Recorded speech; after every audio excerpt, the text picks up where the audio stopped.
Brutal Legend means different things to different people. Some see it as the long-awaited next Tim Schafer game, the mastermind behind classic adventure games like Grim Fandango.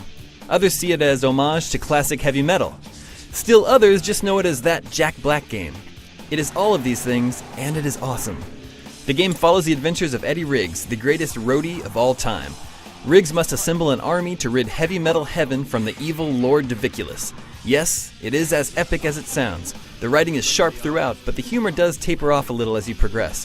While the story is still a cut above most video games, it's a shame that the entire affair doesn't retain the same biting wit as its awesome opening. Oh man, don't tell me I've been slaying hot girls this whole time.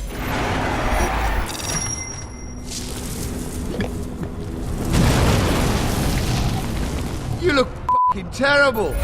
Brutal Legend is a great package, especially if, at some point in your life, you've been a fan of heavy metal.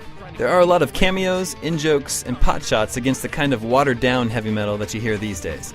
Jack Black is fantastic as Eddie. You can tell that he really committed to his character and he's not just cashing a paycheck. Aha!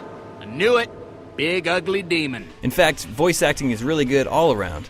The character animation also matches the quality of the voice acting. It's expressive and lively. As you can see, the bizarre heavy metal theme carries over to the art style and graphics. Everything is given a cartoony look that works well considering the source material.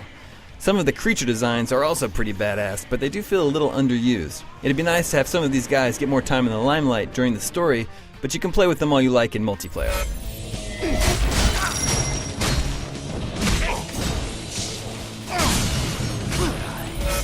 The gameplay is a mashup of a bunch of different styles. The main story missions almost play like a real-time strategy game. You command troops on a battleground made up to look like a giant rock concert. Your fans serve as your resources, and you spin them to summon units. However, this is not a straight RTS, because you can also dive into battle and beat up enemies with guitar and battle axe combos. One of my favorite moves is the Face Melter. It melts faces.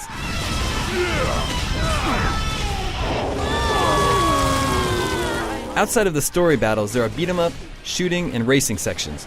This mix of styles may sound like it might be a disaster, but the pieces come together well. Each style keeps it simple, but that's actually a good thing in this case. There are a couple minor problems here and there. While it's cool to have multiple gameplay styles, I still would have liked more variety with the side quests. You basically keep doing the same 3 things over and over. Those 3 things may be fun, but it gets repetitive. Also, you can't jump. Yeah, Eddie has a lot of tricks up his sleeve, but jumping isn't one of them.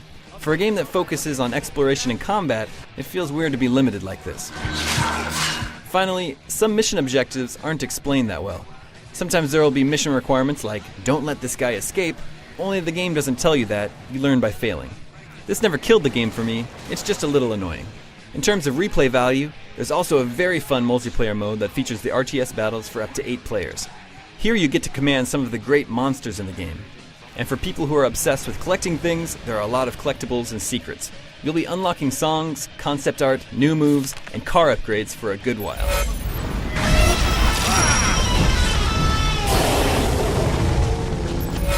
Ultimately, the problems are really minor compared to the overall experience. This game is fantastic from start to finish. A lot of time and effort was spent creating this world, and you'll have a blast exploring it. The writing, the gameplay, and the style all combine to be something fun and unique. This game comes highly recommended. For the full written review, head over to IGN.com.